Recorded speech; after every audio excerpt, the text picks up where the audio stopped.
वह आप लोगों से छिपी हुई नहीं है। जनता के हित में कई निर्णय लिए। आज देश के 80 करोड़ परिवारों को मुफ्त में राशन दिया जा रहा, अनाज दिया जा रहा है। यह नरेंद्र मोदी जी ने बहुत ही महत्वाकांक्षी योजना इस देश के गरीबों के लिए लागू करने का काम किया। गरीबों को अनाज देने का काम किया। जो अनाज के पैसे बचेंगे, हम तो कहेंगे उन पैसों से अपने बच्चों को शिक्षा दीक्षा में उस पैसे का सदुपयोग करिए।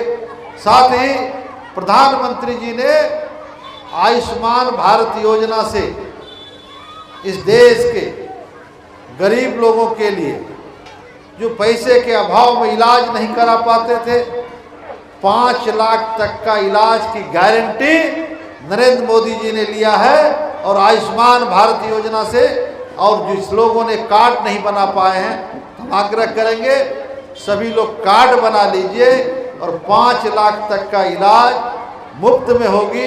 पूर्णिया में भी होगा और देश के अन्य हिस्सों में भी होगा जो हमारे गरीब भाई इलाज नहीं करा पाते हैं। यह महत्वाकांक्षी योजना है। कई कार्य हुए हैं, चाहे अयोध्या का विवादित मामला हो, आज भव्य राम मंदिर बन के तैयार हो गया। चाहे जम्मू कश्मीर में 370 का मामला हो, चाहे देश की सीमा का मामला हो, चाहे देश में विकास की बात हो, आज 6 लेन 4 लेन सड़कों की जाल बिछा है पूरे देश में। उसी तरीके से 2005 में जब बिहार में आप लोगों ने नीतीश कुमार जी को बिहार में मुख्यमंत्री बनाने का काम की, तो बिहार की क्या हालत थी। इसी रुपौली टीकापट्टी इसी इलाके की क्या हालत थी। पूर्णिया से रुपौली आने में 5-6 घंटा लगता था और जो लोग यहाँ से जाते थे कोर्ट कचहरी अदालत के काम से, उनको 1 दिन पहले जाना पड़ता था और 1 दिन बाद आना पड़ता था। ये स्थिति थी। कहीं पे रोड नहीं था, रोड था तो सिर्फ गड्ढा था, ये स्थिति था। और ग्रामीण क्षेत्रों में कोई पक्की सड़कें नहीं थी। पूरे प्रखंड में मुझे लग रहा है 1 आध कोई सड़क होगी, वो भी टूटी फूटी थी। आज क्या स्थिति है, कोई बसावट नहीं बचा जहाँ पे पक्की सड़कों का जाल नहीं बिछाया गया। कोई पंचायत ऐसा नहीं बचा जहाँ पे पक्की सड़कों का जाल नहीं बिछाया गया। एक एक काम, एक एक सड़क को बनाने का काम किया गया है। उसके बाद भी कुछ छिटपुट कहीं छूट गया है, तो ऐसे भी सड़कों को, ऐसे भी बसावट को माननीय मुख्यमंत्री जी ने विभाग को निर्देशित किया है कि एक एक सड़क जो छूट गए हैं, बच गए हैं बसावट, उसको चिन्हित करके उसको मुख्यमंत्री संपर्क पथ से जोड़ने का काम चल रहा है। इसीलिए बचे हुए कुछ सड़क बचेगा। उसी तरीके से बिजली के क्षेत्र में हर घर में बिजली लग गई, किसानों के खेत में बिजली लग रही है। पहले बिजली आती नहीं थी, अब बिजली जाती नहीं है। ये अब तक नीतीश कुमार जी के शासन में हुआ।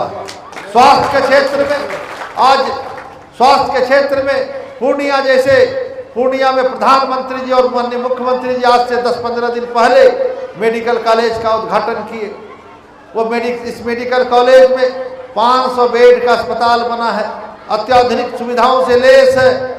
और जो हमारे गरीब लोग हैं, जो वंचित समाज है, जो पैसे के अभाव में प्राइवेट अस्पतालों में इलाज नहीं करा पा सकते थे, ऐसे लोगों के लिए पूर्णिया मेडिकल कॉलेज तैयार हो गया।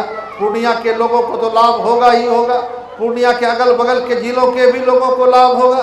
उसके साथ साथ 100 मेडिकल के विद्यार्थी यहाँ पढ़ रहे हैं और 5 साल के बाद से, हर 5 साल के बाद प्रत्येक वर्ष 100 डॉक्टर भी यहाँ से बन के जाएगा जो देश के लोगों की सेवा करेगा। उसी तरीके से पासपोर्ट कार्यालय खुलवाए, जिसको देश के बाहर जाना है वो पूर्णिया में ही पासपोर्ट बनवा लेंगे।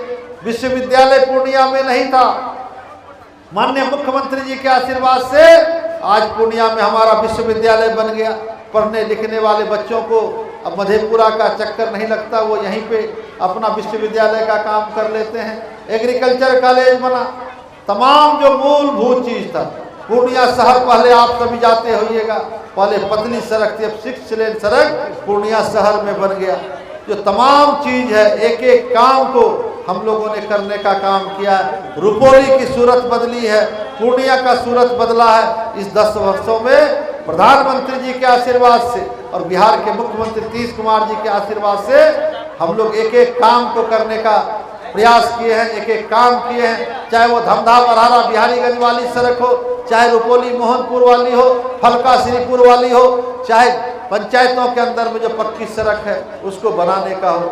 हर क्षेत्र में हर तबके के लिए काम हुआ है। आज माननीय मुख्यमंत्री जी ने कहा कि बिहार में हम 10 लाख सरकारी नौकरी देंगे।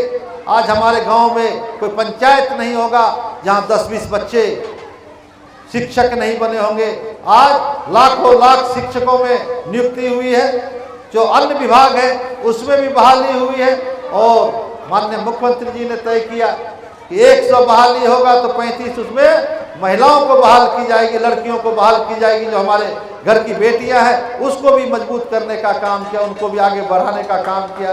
पंचायती राज व्यवस्था में जो व्यवस्था की गई, आप सभी जानते हैं कि 2005 के पहले कोई मुखिया महादलित परिवार का नहीं बन सकता था, कोई अति पिछड़ा समाज का चाह के भी नहीं बन सकता था, क्योंकि समाज के जो मजबूत लोग होते थे वही मुखिया बनता था, वही ब्लॉक प्रमुख बनता था, वही जिला परिषद में अध्यक्ष होता था। आज नीतीश कुमार जी ने परिवर्तन कर दिया कि जो हाशिए पे बैठे समाज हैं, जो अंतिम पायदान पे है, चाहे वो दलित परिवार के लोग हों, आदिवासी समाज के लोग हों, चाहे अति पिछड़े समाज के लोग हों, सबको आरक्षण की व्यवस्था करके उसको सबल किया गया, उसको आगे बढ़ाने का काम नीतीश कुमार जी ने करने का काम किया है।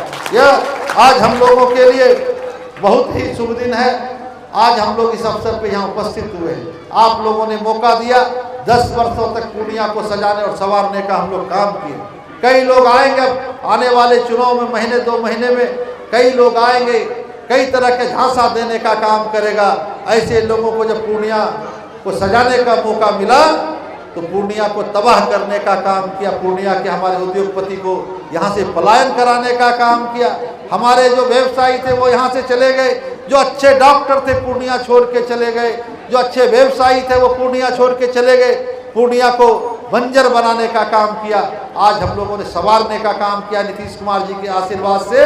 इसलिए पूर्णिया को फिर से हम लोग बर्बाद नहीं होने देंगे, इसके लिए हम सब मिलके प्रयास करेंगे। और हम लोग ऐसे लोगों को यहाँ पे पूर्णिया में पांव नहीं जमाने देंगे, इसका हम सबको संकल्प लेने की आवश्यकता है।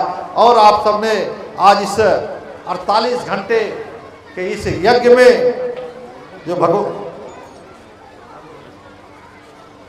आप सभी इस 48 घंटे के यज्ञ में शामिल होने के लिए आए हैं, निश्चित रूप से। और जो हम पप्पू जी को हम विशेष तौर पे धन्यवाद देंगे कि इन्होंने मुझे आमंत्रित किया और कि आपको छर्रा पट्टी आना है। और इसी बहाने बाबा भोलेनाथ का दर्शन भी हुआ और इस यज्ञ में शामिल होने का मौका भी मिला। राधा कृष्ण का प्रेम सदैव अमर रहेगा। लोक जीवन में भी हमें अपने परिवार से, देश से, समाज से ऐसा ही अनुराग रखना चाहिए। श्री कृष्ण तो त्रिकालदर्शी थे और महाभारत के युद्ध में भी अन्याय पर न्याय की जीत के लिए झंडा बरदार किए थे। आज समय आ गया है, हम सबको सचेत रहने की जरूरत है। इन्हीं शब्दों के साथ आप सबको बहुत बहुत धन्यवाद, बहुत बहुत आभार। हर हर महादेव। बाबा भोलेनाथ की, बाबा भोलेनाथ की। धन्यवाद।